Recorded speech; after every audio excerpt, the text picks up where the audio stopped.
Hello students, कैसे हैं आप लोग। आई होप सब बहुत बढ़िया होंगे। बच्चों, लास्ट क्लास में हम लोग चैप्टर कर रहे थे इंट्रोडक्शन टू अकाउंटिंग, और इस चैप्टर के अंदर जो लास्ट चीज मैंने आप लोगों को सिखाई थी वो सिखाई थी कि क्या होता है बुक कीपिंग, अकाउंटिंग और अकाउंटेंसी। मैंने उनका मीनिंग आप लोगों को समझाया था।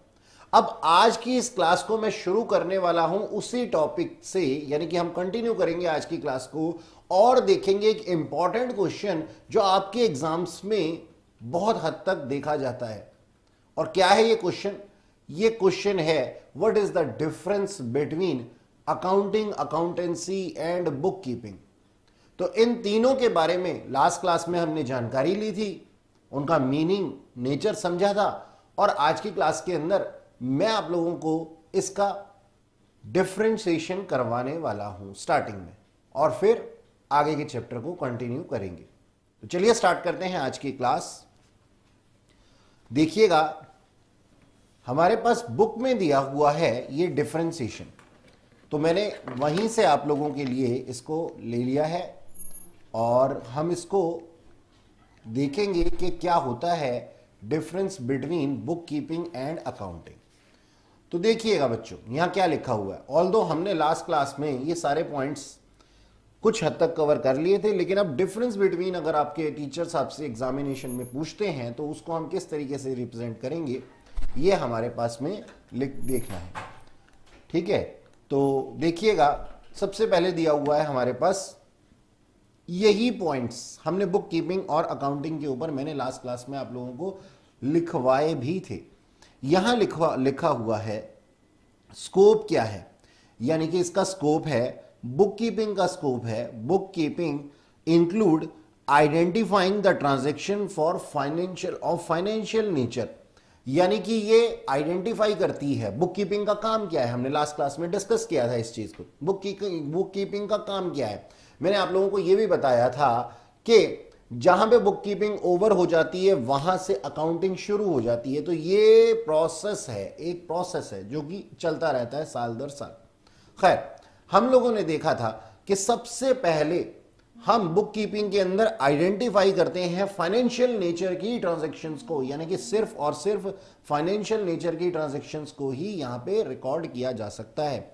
उसके बाद में हम इसको मेजर करते हैं मॉनेटरी टर्म्स में, यानी कि आप लोगों को याद होगा मैंने लास्ट क्लास में भी ये बात बताई थी कि वही चीज रिकॉर्ड की जा सकती है जिसका फाइनेंशियल नेचर हो और उसको मनी के टर्म्स में ही रिकॉर्ड किया जा सकता है।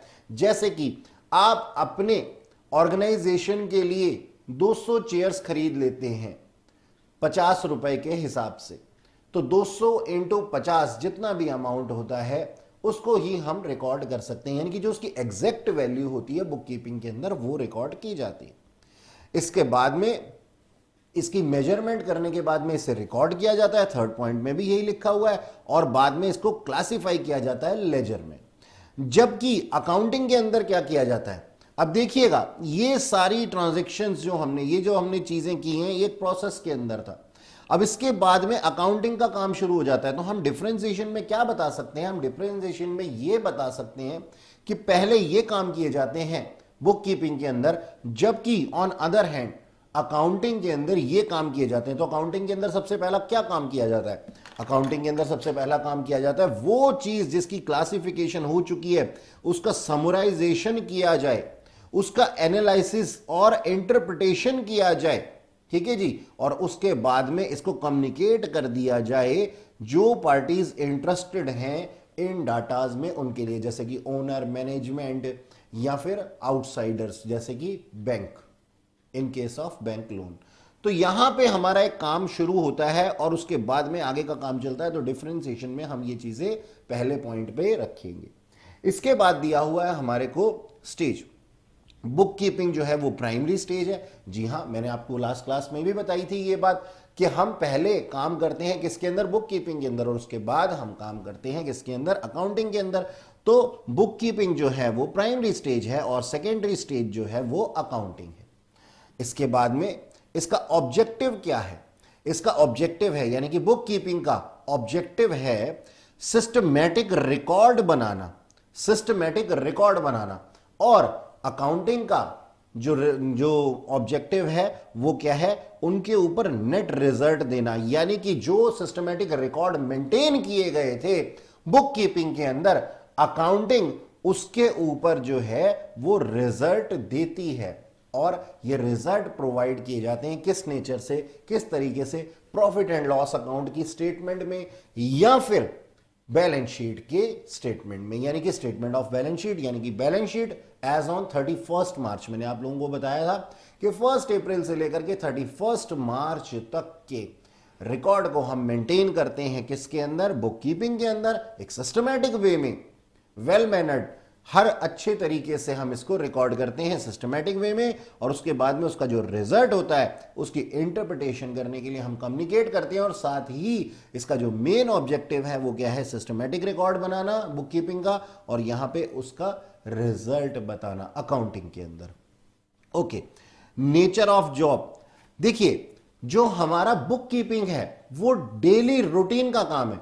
भाई आप सोच करके देखिए कि हमारे पास में अगर मैं आज काम कर रहा हूं तो दिन भर के अंदर कितने सारे खर्चे होते हैं।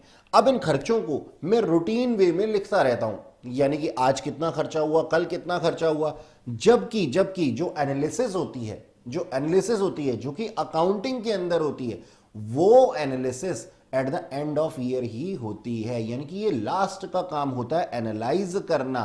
तो ये रूटीन वर्क है और ये एनालिटिकल वर्क है। ठीक है जी, अकाउंटिंग जो है वो एनालिटिकल वर्क है और बुक कीपिंग जो है वो रूटीन वर्क है। तो आप इसको डिफरेंशिएट कर सकते हैं इस तरीके से। अच्छा जी, अब एक बात बताइए कि बुक कीपिंग किसके द्वारा की जाती है। बुक कीपिंग की जाती है जूनियर स्टाफ, जैसे कि क्लर्क्स हो गए, उनके द्वारा, जबकि जो एनालिसिस किए जाते हैं वो मैनेजमेंट के द्वारा किए जाते हैं, यानी कि सीनियर स्टाफ के द्वारा किए जाते हैं। ठीक है जी, इसके बाद लिखा हुआ है नॉलेज लेवल। जब हम बुक कीपिंग करते हैं तो इसके लिए कोई स्पेसिफिक नेचर की, क्योंकि हमें सिर्फ रिकॉर्डिंग करनी है उस चीज की, क्लासिफिकेशन करनी है उस चीज की, बहुत ज्यादा स्पेसिफिक नॉलेज की जरूरत नहीं होती। भाई ऐसा नहीं कह रहा हूं मैं कि कोई अंगूठा छाप भी बुक कीपिंग कर सकता है, लेकिन हमारे जो नॉर्मल ग्रेजुएट्स वगैरह होते हैं वो लोग इसको कर सकते हैं, अंजाम दे सकते हैं। यूं कहूं तो 12th पास पर्सन भी इसको रिकॉर्डिंग कर सकता है। अगर मैं किसी को समझा दूं तो इसके लिए कोई स्पेसिफिक नॉलेज की जरूरत नहीं पड़ती। लेकिन जहां पे हम बात करते हैं अकाउंटिंग की तो इसके लिए एक स्पेसिफिक नॉलेज की जरूरत पड़ती है। क्यों? क्योंकि इसके अंदर हमें पॉलिसी मेंटेन करनी होती है, इसके अंदर हमें दिमाग लगाना होता है कि भाई किस तरीके से हम डाटा को यूज करके अच्छे से अच्छे रिजल्ट्स अपनी ऑर्गेनाइजेशन को दे सकते हैं। तो हम ये डिफरेंशिएट कर सकते हैं कि हमारे पास में जो लिमिटेड लेवल ऑफ नॉलेज होती है किसके पास में, बुक कीपर्स के पास में, जबकि जो अकाउंटेंट होते हैं उनको स्पेसिफिक नॉलेज होती है। अच्छा जी, इसके बाद में एनालिटिकल स्किल। जब बुक कीपर्स के पास में कोई एनालिटिकल स्किल्स नहीं होती, यानी कि वो एनालाइज नहीं कर सकते चीजों को, जबकि अकाउंटेंट्स के पास में एनालिटिकल स्किल्स होती हैं।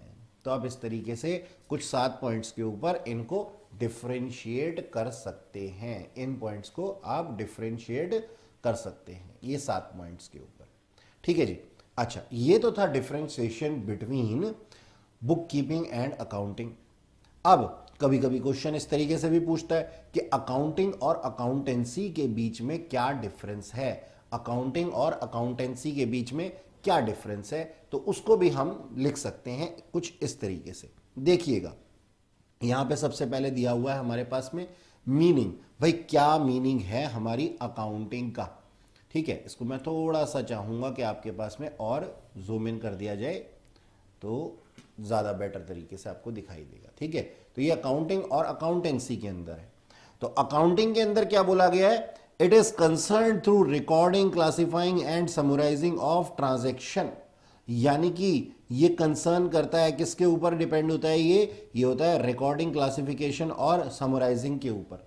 जबकि अकाउंटेंसी जो है वो एक ऐसी नॉलेज है, मतलब पहले तो हम सबसे पहले मीनिंग ही बता देते हैं, यानी कि ये किसके ऊपर, इसका क्या काम है, अकाउंटिंग का क्या काम है। अकाउंटिंग का काम है रिकॉर्डिंग, क्लासिफाइंग और समराइजिंग करना ट्रांजैक्शंस को। बुक कीपिंग ने जो किया था उसके अंदर ये इंटरप्रिटेशन करता है। लेकिन अकाउंटेंसी एक ऐसी नॉलेज है किसी भी काम को करने की जो कि प्रिंसिपल्स के ऊपर, सर्टेन रूल्स या प्रिंसिपल्स के ऊपर चलती है, और उसके बाद ही जो है वो समराइजिंग, रिकॉर्डिंग, क्लासिफिकेशन और समराइजिंग का काम हो सकता है। यानी कि अकाउंटेंसी बड़ा है अकाउंटिंग से। ठीक है, ओके जी। इसके बाद लिखा हुआ है स्कोप। देखिए जो अकाउंटिंग का स्कोप है ना वो थोड़ा नैरो है, क्योंकि अकाउंटेंसी के अंडर आता है क्या, अकाउंटिंग। तो यहां पे स्कोप थोड़ा सा नैरो है बुक कीपर्स का। ठीक है जी, बुक कीपर्स आम इंसान होते हैं और वो काम करते हैं किसके लिए, अकाउंटिंग के लिए। तो बुक कीपिंग की बात नहीं हो रही, यहां अकाउंटिंग की बात हो रही है। लेकिन वहीं पे जो है अकाउंटेंसी थोड़ा सा वाइडर कॉन्सेप्ट है, जिसके के अंदर बुक कीपिंग और अकाउंटिंग दोनों आ जाते हैं।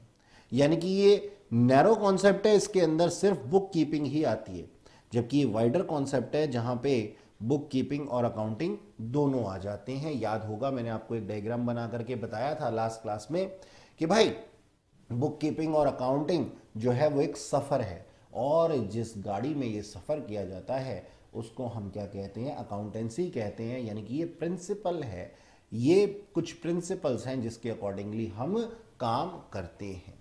अच्छा जी, इसके बाद लिखा हुआ है कि अकाउंटिंग किस चीज़ के ऊपर डिपेंडेंट है, बुक कीपिंग के ऊपर डिपेंडेंट है, जबकि अकाउंटेंसी किसके ऊपर डिपेंडेंट है, दोनों के ऊपर, बुक कीपिंग और अकाउंटिंग के ऊपर, दोनों के ऊपर डिपेंडेंट है। फंक्शंस क्या कहते हैं, कहता है इसमें लिखा है कि अकाउंटिंग का जो फंक्शन है, मेन फंक्शन है, वो असरटेन करना है net rules and financial positions, net results and financial positions. यानी कि हम अकाउंटिंग के अंदर क्या करते हैं, रिजल्ट्स निकालते हैं। याद होगा पहले हमने बोला था कि हम बुक कीपिंग करते हैं, बुक कीपिंग के बाद में हमारी प्रोसेस अकाउंटिंग की शुरू हो जाती है। तो अकाउंटिंग के अंदर हम एनालिसिस और इंटरप्रिटेशन करते हैं। लेकिन यहां पे अकाउंटेंसी के अंदर हम डिसीजन मेकिंग करते हैं किसके, उन फंक्शंस के, और साथ ही हम क्या करते हैं, इंफॉर्मेशन देते हैं किसको, बुक कीपिंग और अकाउंटिंग को। यानी कि यहां पे जो इसका मेन फंक्शन है वो क्या है, रिजल्ट निकालना। लेकिन वो रिजल्ट किस तरीके से निकाले जाएंगे, उसका डिसीजन या फिर उसका फंक्शन बनाने का जो डिसीजन है वो किसके अंदर किया जाता है, अकाउंटेंसी के अंदर किया जाता है। ओके, तो ये था हमारे पास में डिफरेंशिएशन। अच्छा जी, अब डिफरेंशिएशन के बाद में, डिफरेंस बिटवीन करने के बाद में कुछ और भी हमारे पास में टॉपिक्स जो हैं वो आ जाते हैं, जिसको कि हमें देखना होगा कि भाई क्या हो सकते हैं क्वेश्चन के अंदर, मतलब क्लास के अंदर किस तरीके से हमारे से एग्ज़ाम के अंदर ये चीज़ें पूछी जा सकती हैं। ठीक है जी, तो हमारा जो नेक्स्ट टॉपिक है उसको हम आगे लेकर के चलेंगे, और उसके लिए आपको एक कॉपी की ज़रूरत है, जैसा कि हम लास्ट क्लास में नोट बना रहे थे। अच्छा जी, ऐसा होता है कि अकाउंटिंग के ना कुछ सब फील्ड होते हैं। यानी कि मान लीजिए कि हमारे पास में अकाउंटिंग है, ठीक है जी, तो अकाउंटिंग के कुछ इस तरीके से काम होते हैं, देखिएगा।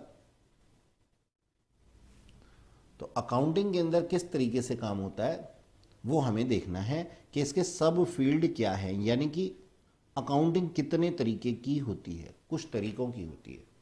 सबसे पहले होती है बेटा financial accounting, financial accounting,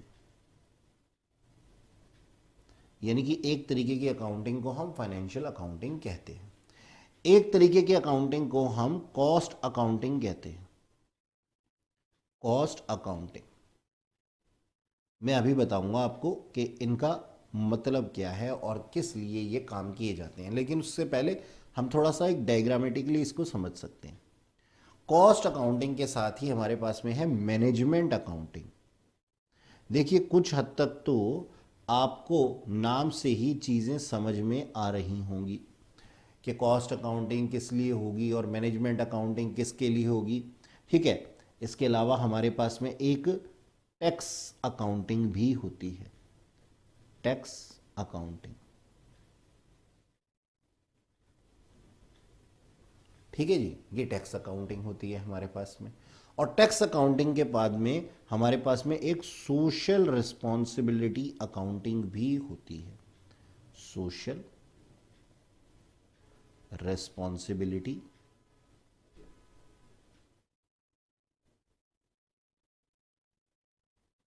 accounting, ठीक है जी। तो इतनी तरीके की हमारी जो है वो अकाउंटिंग है, ठीक है। अब हमें इन चीज़ों को समझना है कि एग्जैक्टली ये चीज़ें होती क्या हैं, ये चीज़ें होती क्या हैं। फाइनेंशियल अकाउंटिंग क्या होता है, cost accounting, social responsibility accounting, management accounting और टैक्स अकाउंटिंग क्या चीज़ें होती हैं, ठीक है जी।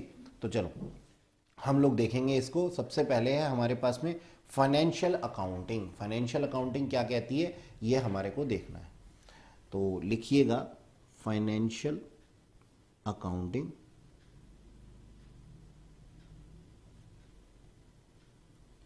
फाइनेंशियल अकाउंटिंग के बारे में आप लोग थोड़ा सा इसके बारे में जान लीजिए पहले। ऐसा होता है बच्चों, मेन पर्पस जो अकाउंटिंग का होता है ना, वो क्या होता है, सिस्टमेटिक रिकॉर्ड बनाने का, सिस्टमेटिक रिकॉर्ड करने का। तो यहाँ पे इसका फंक्शन क्या है, फाइनेंशियल अकाउंटिंग का जो फंक्शन है वो क्या है, to maintain systematic record, systematic records. और ये सिस्टमेटिक रिकॉर्ड्स बनाए कैसे जाते हैं, by making statement of profit and loss account, profit and loss account. यानी कि हम प्रॉफिट एंड लॉस अकाउंट बना करके ये पता करते हैं कि भाई हमें इस साल जो है वो प्रॉफिट्स हुए या लॉसेस हुए, ठीक है। तो प्रॉफिट और लॉस अकाउंट हम बनाते हैं और साथ ही हम बैलेंस शीट बनाते हैं, बैलेंस शीट बनाते हैं। क्या चेक करते हैं हम बैलेंस शीट से, बैलेंस शीट से हम चेक करते हैं कि हमें इस साल कितने हमारे एसेट्स हैं और कितनी हमारी लाइबिलिटीज़ हैं, ठीक है। तो इस तरीके से हम ये दो रिकॉर्ड मेंटेन करते हैं जिसको कि हम फाइनेंशियल अकाउंटिंग के अंदर करते हैं, ठीक है। तो ये जो हमारी अकाउंटिंग है ये हमें क्या देती है, ये हमारे को रिकॉर्डिंग का हमारे लिए काम करती है कि भाई हम बहुत सारे सिस्टमेटिक रिकॉर्ड बनाएंगे, अपनी जर्नल एंट्री करेंगे, लेजर पोस्टिंग करेंगे, यानी कि बुक्स, प्राइमरी बुक्स बनाएंगे, सेकेंडरी बुक्स बनाएंगे, फाइनेंशियल मैटर्स को हम इसके अंदर रिकॉर्ड करेंगे और जानेंगे कि इस फाइनेंशियल रिकॉर्डिंग के अंदर हमारे पास में प्रॉफिट या लॉसेज हुए। अब प्रॉफिट एंड लॉस अकाउंट बनाने के लिए हम क्या करते हैं, हम कुछ इनकम्स को एक तरफ रखते हैं, ठीक है जी, और दूसरी तरफ हम अपने एक्सपेंसेस को रखते हैं। और इनकम और एक्सपेंसेस के बीच का जो डिफरेंस होता है वही तो प्रॉफिट या लॉस होता है।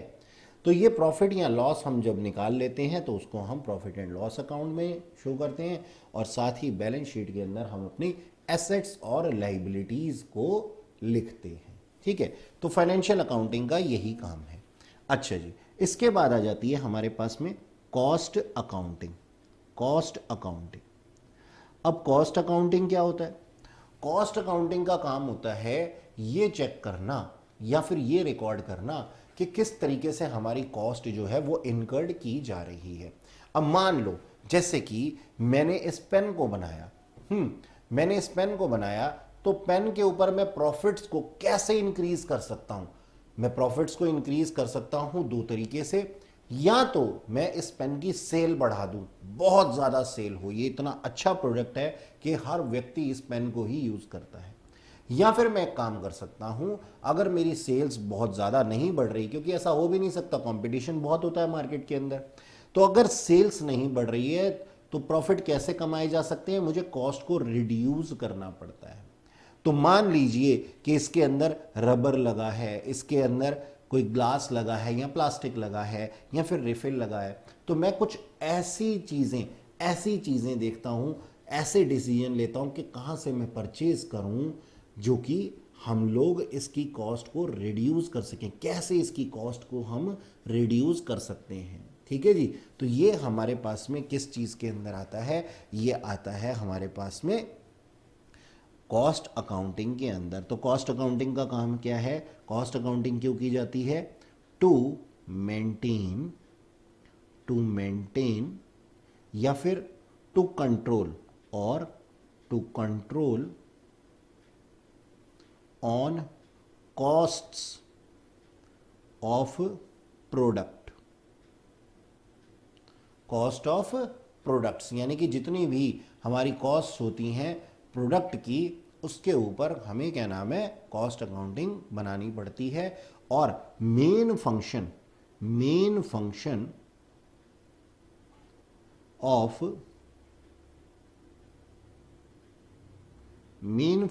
Of cost accounting is to reduce the costs for earning more profits। ठीक है जी। तो कॉस्ट अकाउंटिंग का मेन पर्पस क्या है, कॉस्ट को रिड्यूस करके प्रॉफिट्स को जनरेट करना। ठीक है जी। अच्छा, अब अगला है हमारे पास में मैनेजमेंट अकाउंटिंग। मैनेजमेंट अकाउंटिंग, अब ये मैनेजमेंट अकाउंटिंग क्या करती है, देखो नाम से पता लग रहा है कि मैनेजमेंट क्या करेगी, कोई मैनेजमेंट ही करेगी, यानी कि कुछ मैनेज करेगी।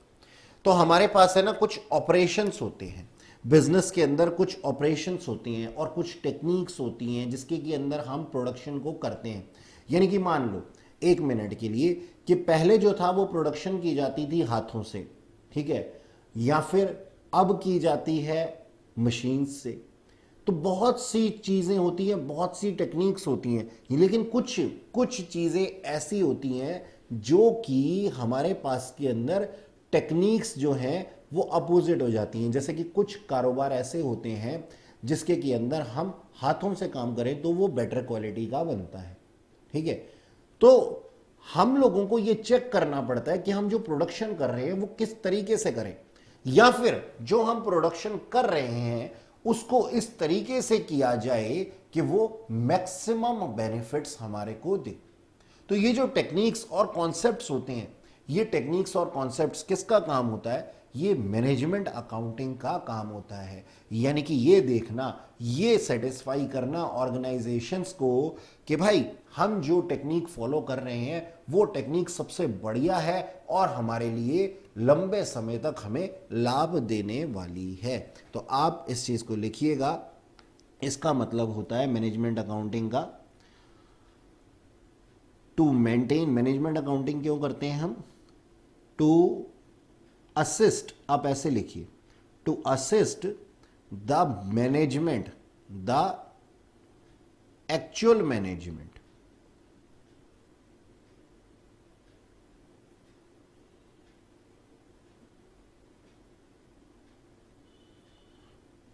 Actual management in controlling and planning on the policies. ठीक है जी, पॉलिसीज के ऊपर हम लोग जो है असिस्ट करवाते हैं, किससे, मैनेजमेंट अकाउंटिंग के अंदर टेक्निक्स को चेक करके। ठीक है जी। और इसका जो मेन फंक्शन है वो क्या है, main function is to make best techniques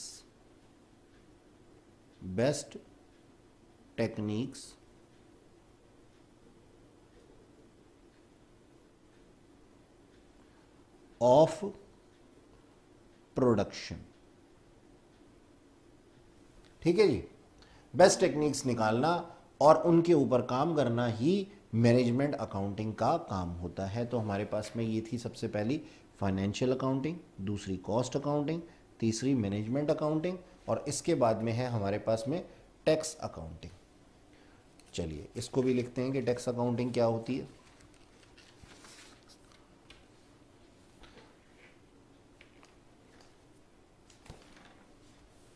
तो नेक्स्ट पॉइंट जो है हमारा फोर्थ पॉइंट है टैक्स अकाउंटिंग। देखो बच्चों, आगे के चैप्टर्स में हम लोग एक चीज पढ़ेंगे कि मान लो, अब मैं टैक्स अकाउंटिंग की मैं आपको एग्जांपल दे रहा हूं। सबसे पहले क्या करना है हमें, मान लो ये मिस्टर एक्स है और ये मिस्टर वाई है, ठीक है जी। मिस्टर वाई ने मिस्टर एक्स से कोई सामान परचेज किया, ठीक है जी, फॉर 50,000। तो 50,000 के ऊपर कुछ टैक्सेस भी लगाए जाते हैं बाय गवर्नमेंट, यानी कि सेल परचेज के ऊपर टैक्सेस लगाए जाते हैं। तो मान लीजिए इसके ऊपर जीएसटी 18% लग गया। अब 18% हमारे पास में कितना बनेगा, 50,000 के ऊपर 50,000 का 18% 9,000 जीएसटी लग गया। मतलब मैं ऐसे ही मोटा मोटा टैक्स लगा रहा हूं। अभी ये सिस्टम किस तरीके से काम करता है एक्चुअली वो आपको बाद में पता लगेगा कि 99% जीएसटी लगता है, ठीक है जी। किस तरीके से लगता है वो हम आगे देखेंगे, लेकिन अभी मैंने एक मोटा मोटा सा एग्जांपल ले लिया कि मान लीजिए जीएसटी 18% है, 9,000, तो टोटल अमाउंट कितना हो गया, 59,000। अब ये जो 50,000 है ना, ये 50,000 है फॉर मिस्टर एक्स, यानी कि मिस्टर वाई ने जो पेमेंट करनी है उसमें से 50,000 तो मिस्टर एक्स को जाने हैं। भाई जाने ये दोनों ही मिस्टर एक्स को हैं, लेकिन ये खुद के लिए हैं, मिस्टर एक्स के खुद के लिए हैं, और ये है फॉर गवर्नमेंट, ये गवर्नमेंट के लिए। ये गवर्नमेंट, ये मिस्टर वाई मिस्टर एक्स को दे देंगे और मिस्टर एक्स आगे गवर्नमेंट को दे देंगे। तो इसका मतलब है, अच्छा हमारे बिजनेस के अंदर मेन काम क्या होता है, सेल परचेज ही तो होता है। तो इसका मतलब क्या है कि हमारे पास हैवी अमाउंट ऑफ टैक्सेस जो हैं वो हैवी अमाउंट ऑफ टैक्सेस जो हैं वो हमें हमारे पास में आते होंगे और हम पे भी करते होंगे। अगर इसके अंदर कोई गलती हो जाए, किसी तरीके से कोई चूक हो जाए, तो आप सोच सकते हैं कि इसका क्या रिजल्ट हो सकता है। आपको गवर्नमेंट की तरफ से बहुत हैवी पेनल्टी देनी पड़ सकती है। यानी कि मिस्टर एक्स जो हैं, जो मिस्टर वाई से टैक्स कलेक्ट कर रहे हैं, अगर फेल हो जाएं गवर्नमेंट को एक्चुअल टैक्स पे करने में, तो उनके ऊपर बहुत हैवी पेनल्टी लग सकती है। इसी चीज का रिकॉर्ड रखने के लिए हम टैक्स अकाउंटिंग, ये गलतियां ना हो, हम क्या करते हैं, टैक्स अकाउंटिंग को बनाते हैं, ठीक है जी। तो टैक्स अकाउंटिंग का मेन फंक्शन क्या है, its main function is to record tax collected and paid to government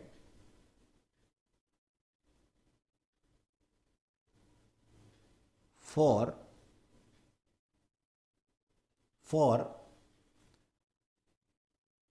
any tax purpose. यानी कि गवर्नमेंट को जो भी हमने टैक्स पे करना है या फिर हमने कोई भी टैक्स कलेक्ट किया है अपने कस्टमर से, वो टैक्स पर्पस जो भी होते हैं उसके लिए रिकॉर्डिंग करना ही जो है किसका काम है, टैक्स अकाउंटिंग का काम है, ठीक है। अब टैक्स अकाउंटिंग के बाद में है हमारे पास में सोशल रिस्पॉन्सिबिलिटी अकाउंटिंग। तो नेक्स्ट हम लिखते हैं सोशल रिस्पॉन्सिबिलिटी अकाउंटिंग।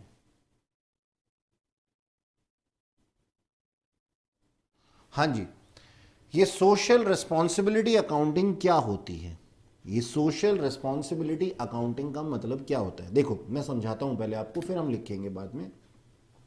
ऐसा होता है बच्चों कि एक ऑर्गेनाइजेशन जो होती है ना, जो सेटअप की जाती है, वो सिर्फ अपने बेनिफिट के लिए नहीं की जाती, उसकी भी कुछ सोशल रिस्पॉन्सिबिलिटीज होती हैं।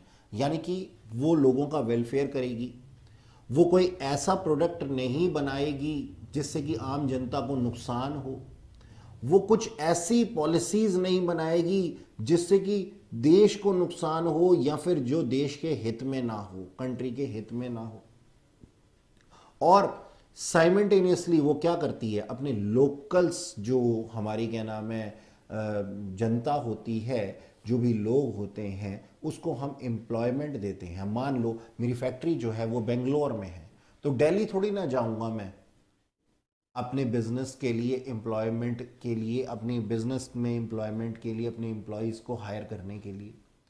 तो मैं क्या करता हूँ, वहीं के जो लोकल्स होते हैं, जो भी पीपल्स होते हैं लोकल पीपल्स, उनको मैं एम्प्लॉयड करता हूँ। तो इस तरीके से ये उसकी एक सोशल रिस्पॉन्सिबिलिटी के अंदर आता है। ठीक है जी। साथ ही न केवल वो उन एम्प्लॉयज को एम्प्लॉयमेंट देती है, बल्कि उनके फ्यूचर के लिए, जैसे कि हमारे पास में बहुत सारी चीज़ें होती हैं, पेंशन होती है या फिर प्रोविडेंट फंड्स होते हैं, वो उनके फ्यूचर के लिए भी काम करती रहती है, मेडिकल फैसिलिटी देती है उन एम्प्लॉयज़ को। तो बहुत सी सोशल रिस्पॉन्सिबिलिटीज़ जो होती हैं वो एक ऑर्गेनाइजेशन के ऊपर होती हैं। तो इन्हीं ऑर्गेनाइजेशंस के ऊपर जो सोशल रिस्पॉन्सिबिलिटी होती है, उसी के लिए बनाया जाता है क्या, सोशल रिस्पॉन्सिबिलिटी अकाउंटिंग। ठीक है जी। तो आप अब इस चीज को लिखिएगा मेरे साथ में कि social responsibility accounting is SRA is accounting process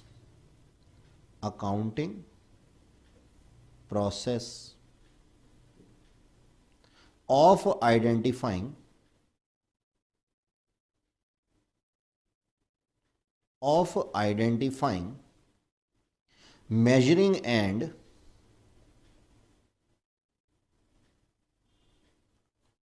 identifying, measuring and communicating the contribution communicating the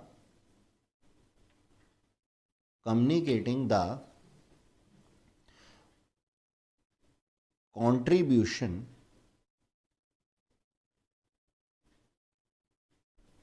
of a business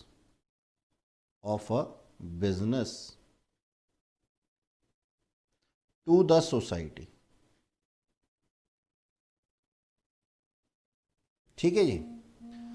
तो ये इसका जो है वो फंक्शन है, या फिर आप ये लगा लीजिए कि इसके लिए हमारी सोशल रिस्पॉन्सिबिलिटी अकाउंटिंग जो है वो बनाई जाती है। ओके, अच्छा जी। अब हम चलते हैं अपने नेक्स्ट टॉपिक पे, इसी चैप्टर के अंदर, parties interested in books of account, या फिर जो हमने रिकॉर्ड मेंटेन किए हैं उसके अंदर। तो ये भी कभी कभी हमारे पास में क्वेश्चन आ जाता है। यूजर्स ऑफ, आप इसको लिख सकते हैं, users of accounting, users of accounting information,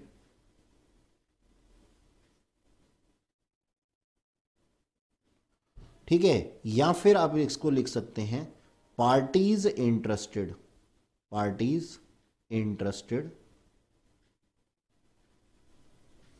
in the books of account,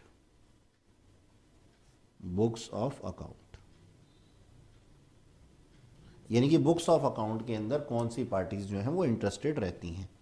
although हम इस चीज़ को थोड़ा सा पहले डिस्कस कर चुके हैं, लेकिन बावजूद इसके हम लोग क्या करने वाले हैं, इसके ऊपर फटाफट से देखने वाले हैं कि ये होते क्या। सबसे पहले तो होते हैं जी हमारे इंटरनल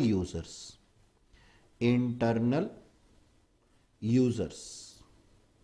अब ये इंटरनल यूजर्स कौन है, वो लोग जो कि ऑर्गेनाइजेशन के अंदर हमारे पास में काम करते हैं। तो इसके अंदर सबसे पहला काम जो आता है इंटरनल यूजर के अंदर, सबसे पहला जो नाम आता है वो आता है ओनर का। भाई सबसे पहले किसको इंटरेस्ट होगा, ओनर को ही तो इंटरेस्ट होगा ना। ठीक है जी। तो ओनर को सबसे पहला इंटरेस्ट होता है किसके अंदर, ये जानने के अंदर कि हमने जो है वो प्रॉफिट्स कमाए या नहीं कमाए, और अगर हमने लॉसेस कमाए हैं तो किस तरीके से इस लॉसेस को जो है वो रिड्यूस किया जाता है। तो सबसे पहले इंटरनल यूज़र क्यों इसको यूज़ करता है, किस तरीके से क्यों इसकी इंफॉर्मेशन चाहता है, वो इसलिए चाहता है, आप इसको लिखिएगा, owner is the person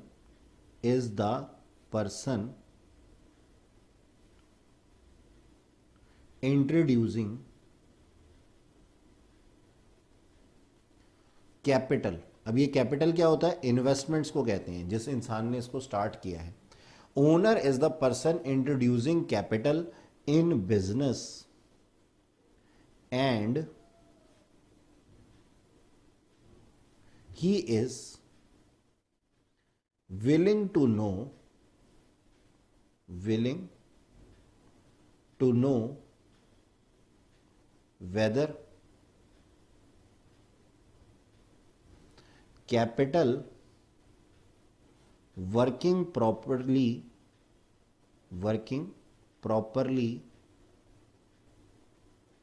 or not. It means capital earning profits or not. And for this purpose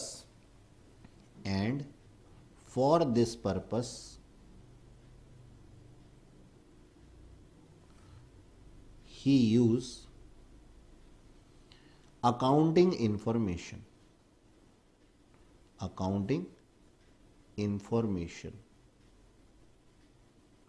okay. अच्छा जी, इंटरनल यूजर के अंदर दूसरा नंबर आता है मैनेजमेंट का। अब मैनेजमेंट क्या करती है भाई? मैनेजमेंट रिकॉर्ड को किस तरीके से यूज करती है? मैनेजमेंट रिकॉर्ड्स को यूज करती है टू, अब मैं इसको यहां पे पॉइंट वाइज लिख देता हूं, to running business smoothly.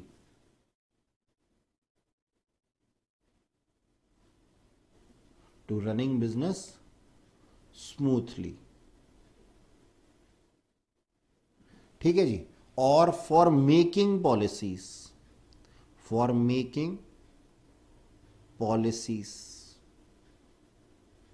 And techniques.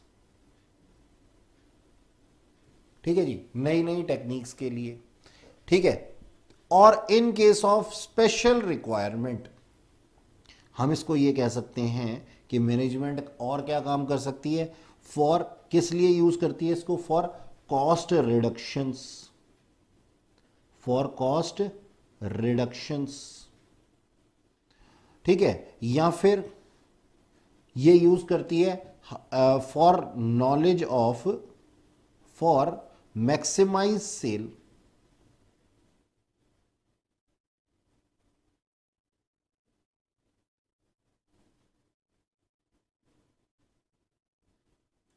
For maximum sales लिख लीजिए आप इसको। ठीक है, मैक्सिमम सेल्स के लिए, यानी कि मैक्सिमाइज करने के लिए, हमारी जो सेल्स को उसको बढ़ाने के लिए। तो ये है हमारे पास में ओनर या मैनेजमेंट जो है वो किस लिए यूज करते हैं अपने डाटा को। अब इसके कुछ एक्सटर्नल यूजर्स भी होते हैं, यानी कि जो हमने बिजनेस के अंदर रिकॉर्ड्स मेंटेन किए हैं उसके लिए उसके अंदर इंटरेस्ट रहता है किसको? एक्सटर्नल यूजर्स को। तो एक्सटर्नल यूजर्स कौन हो सकते हैं? एक्सटर्नल यूजर्स हो सकते हैं बेटा हमारे पास में, जैसे कि मान लो हमारे इन्वेस्टर्स होते हैं। ठीक है। अब इसकी लिस्ट में कौन होती है? इन्वेस्टर्स आते हैं। और कौन आते हैं? क्रेडिटर्स आते हैं। क्रेडिटर्स कौन होते हैं? वो लोग होते हैं जिनको कि बिजनेस ने पे करना होता है। तो यहां पे हम लिख देते हैं to whom business have to pay, business have to pay in future, business has to pay in future। ठीक है। क्रेडिटर्स के अलावा हमारे पास में बैंक्स होते हैं।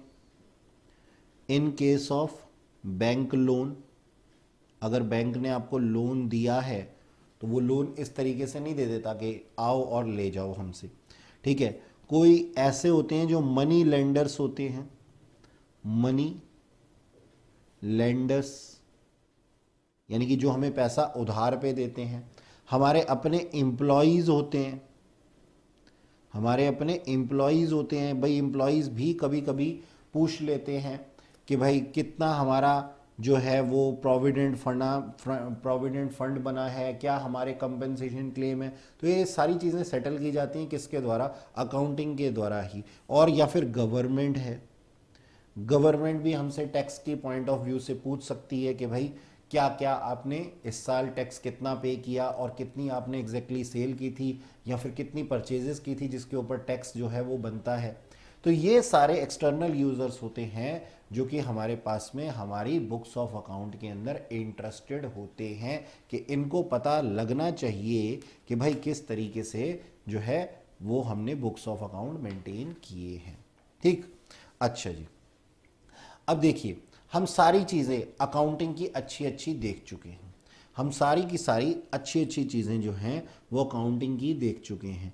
अब हमारे को क्या करना है, एक क्वेश्चन कभी कभी हमसे पूछ लिया जाता है कि what are the limitations of accounting, यानी कि अकाउंटिंग की बुराइयां या फिर लिमिटेशंस क्या है, यानी कि इसकी सीमाएं क्या है। ठीक है, कि क्यों अकाउंटिंग मेंटेन नहीं की जानी चाहिए। तो देखो, मैं आपको एक छोटी सी बात बताता हूँ। जब मैं किसी चीज़ की अच्छाई देखता हूँ तो मैं उसको बहुत ही अच्छे तरीके से बताता हूँ, लेकिन कभी कभी हमारी अच्छाइयाँ भी जो हैं वो बुराइयों का रूप ले लेती हैं। आइए देखते हैं किस तरीके से। जैसे कि मान लीजिए मैं कहता हूँ कि भाई एक ग्लास पानी है और वो ग्लास जो है वो आधा भरा हुआ है, तो अच्छाई के वे में मैं क्या कहता हूँ कि भाई पानी में ग्लास में आधा ग्लास पानी भरा हुआ है। लेकिन अगर मैं बुराई के वे में कहता हूँ तो उसी चीज़ के ऊपर मैं नेगेटिविटी को देखने के लिए कहता हूँ कि भाई इसके अंदर कैपेसिटी तो बहुत है लेकिन इसके अंदर पानी सिर्फ आधा गिलास ही है। तो हमें सिर्फ ये देखना है कि अब हमें पॉजिटिव चीज़ों के ऊपर, मैं ये नहीं कहता कि अकाउंटिंग बुरी है, लेकिन अगर आपसे कोई पूछ लेता है कि what are the limitations of accounting, तो आपको ये पॉइंट्स जो हैं वो यहाँ पे लिखने हैं। तो आप लिखिएगा और मैं आपको समझाऊंगा। Limitations of accounting. ठीक है जी। तो लिमिटेशंस ऑफ अकाउंटिंग के अंदर आप सबसे पहली चीज क्या कह सकते हैं, सबसे पहली बात जो आप लिख सकते हैं वो लिख सकते हैं influenced by personal judgement. Influenced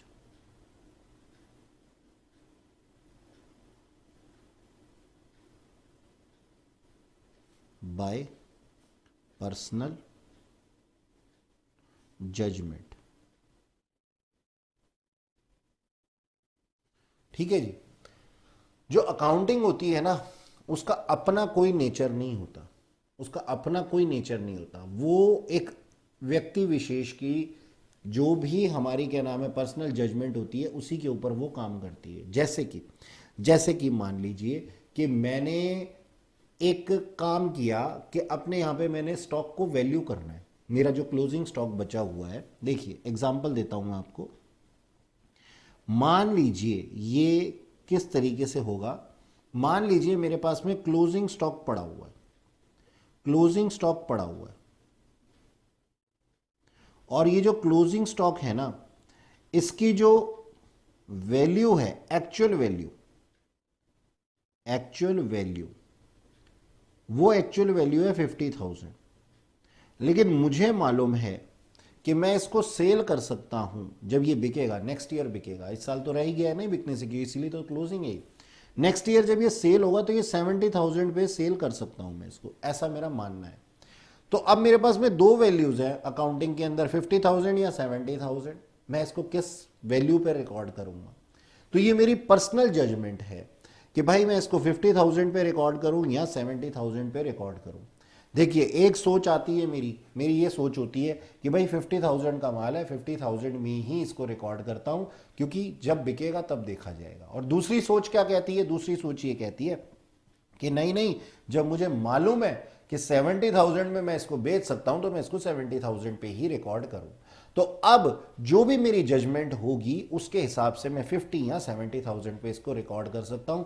तो अकाउंटिंग कोई ऐसी जस्टिफिकेशन हमें नहीं देती। सबसे पहला ड्रॉबैक इसका क्या है, अकाउंटिंग कोई ये रूल नहीं बना देती कि आप कितनी वैल्यू पे इसको रिकॉर्ड करो। तो इसलिए ये हमने लिखा कि इन्फ्लुएंस होती है किससे, पर्सनल जजमेंट से। अच्छा, अब एक और एग्जांपल आपको मैं देता हूं इसी चीज का। ये नंबर 1 था हमारा क्लोजिंग स्टॉक और एक सेकंड था नंबर 2। नंबर टू, एक एग्जांपल मैं देता हूं, डेटर्स। डेटर्स, अब ये डेटर्स क्या होते हैं, सबसे पहले ये समझ लीजिए, जिनको कि हम उधार पे सामान बेचते हैं, यानी कि हमारे कस्टमर्स, यानी कि हमारे कस्टमर, हमारे ग्राहक, उधार पे हमने इनको सामान बेचा।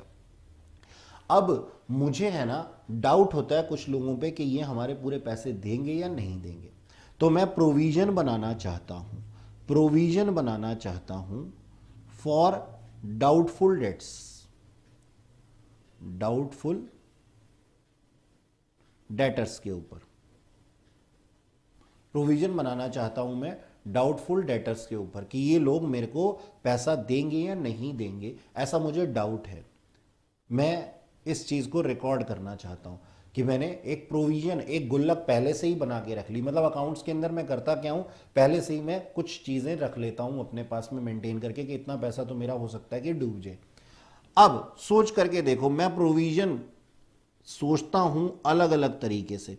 मैं सोचता हूं कि प्रोविजन 2% बनाऊं, मैं सोचता हूं प्रोविजन 5% बनाऊं, या मैं सोचता हूं प्रोविजन में 10% बनाऊं, या फिर मैं सोचता हूं कि मैं प्रोविजन बनाऊं ही नहीं।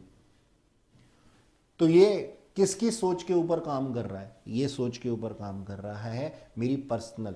तो इसीलिए यहां पे लिखा हुआ है कि जो अकाउंटिंग होती है वो किसी भी व्यक्ति विशेष की पर्सनल जजमेंट की इन्फ्लुएंस के अंदर आ सकती है। ठीक है जी। अच्छा, दूसरा जो इसका लिमिटेशन है वो है based on accounting concept and conventions. Based on accounting जो है वो बेस्ड है on accounting concepts, accounting concepts and conventions. देखो मैं आपको समझाता हूं कि हमारे पास में क्या है, एक रिकॉर्डिंग है, यानी कि फिक्स्ड एसेट है। फिक्स्ड एसेट की मैं रिकॉर्डिंग कर रहा हूं। ठीक है, मैंने क्या किया, परचेज किया। हमारे कुछ अकाउंटिंग कॉन्सेप्ट्स भी हैं हमारे पास में, वो क्या कहते हैं वो हमारे को देखना है। तो एक अकाउंटिंग कॉन्सेप्ट का मैं आपको एक एग्जांपल दे देता हूं। मान लीजिए मैंने मशीनरी जो है, प्लांट एंड मशीनरी जो है वो परचेज की फॉर 5 लाख, 5 लाख रुपए के लिए। अब मेरे रूल्स क्या कहते हैं, मेरे रूल्स ये कहते हैं कि आप इसको 5 लाख रुपए पे रिकॉर्ड करो। ये मेरा क्या है, एसेट है, ये मेरे को फ्यूचर में बेनिफिट देगा। तो प्लांट एंड मशीनरी को आप रिकॉर्ड करो कितने पे, 5 लाख रुपए पे। लेकिन due to regular consumption, due to regular consumption, regular consumption, its value after 2 year is ₹3 lakh. इसकी वैल्यू जो है वो 3 लाख हो गई।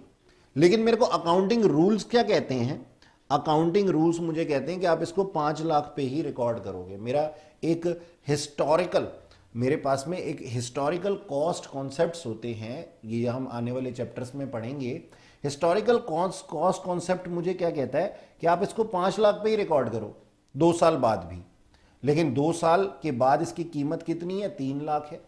तो ये एक तरीके से गलत है, लेकिन क्योंकि रूल्स रेगुलेशन कहते हैं तो हमें ऐसा करना पड़ेगा। ठीक है। अच्छा, ये इसकी सेकंड लिमिटेशन थी।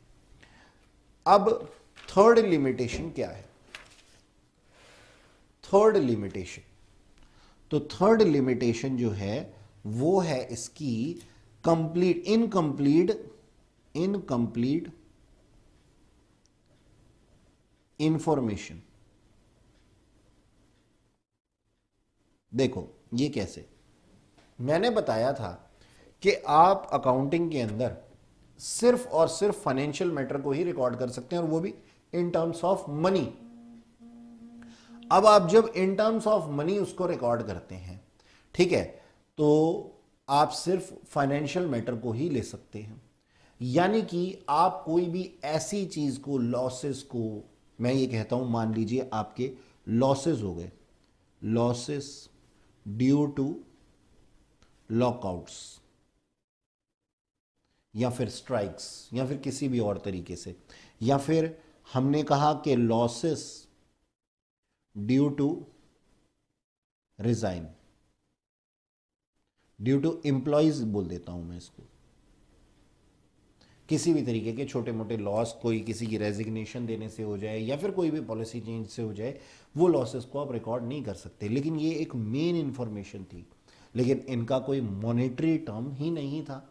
जब तक इनका मॉनेटरी टर्म नहीं होगा तो उसको अकाउंटिंग के अंदर रिकॉर्ड नहीं किया जा सकता, और अगर अकाउंटिंग के अंदर हम इसको रिकॉर्ड नहीं कर सकते हैं तो भाई इसका मतलब तो ये है कि हमने अपनी बिजनेस की पूरी इंफॉर्मेशन को यहाँ अकाउंटिंग के अंदर रिकॉर्ड नहीं कर रखा। ये हमें सिर्फ इनकम्प्लीट इंफॉर्मेशन देता है। अच्छा जी, और इसकी क्या लिमिटेशन है? Omission, omission, omission of some information.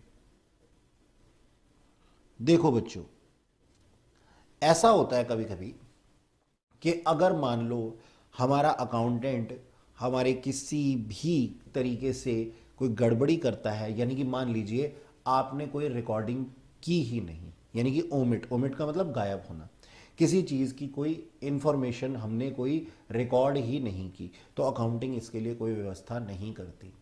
यानी कि अगर आपने कुछ पैसे दिए हैं, हालांकि हमारी डबल एंट्री बुक कीपिंग होती है, बावजूद इसके अगर हम कोई भी चीज़ की ट्रांजैक्शन नहीं करते, कोई इंफॉर्मेशन की ट्रांजैक्शन नहीं करते हैं, तो भाई ये ओमिट हो जाती है और इस चीज़ का अकाउंटिंग जो है वो पता नहीं लगा सकती।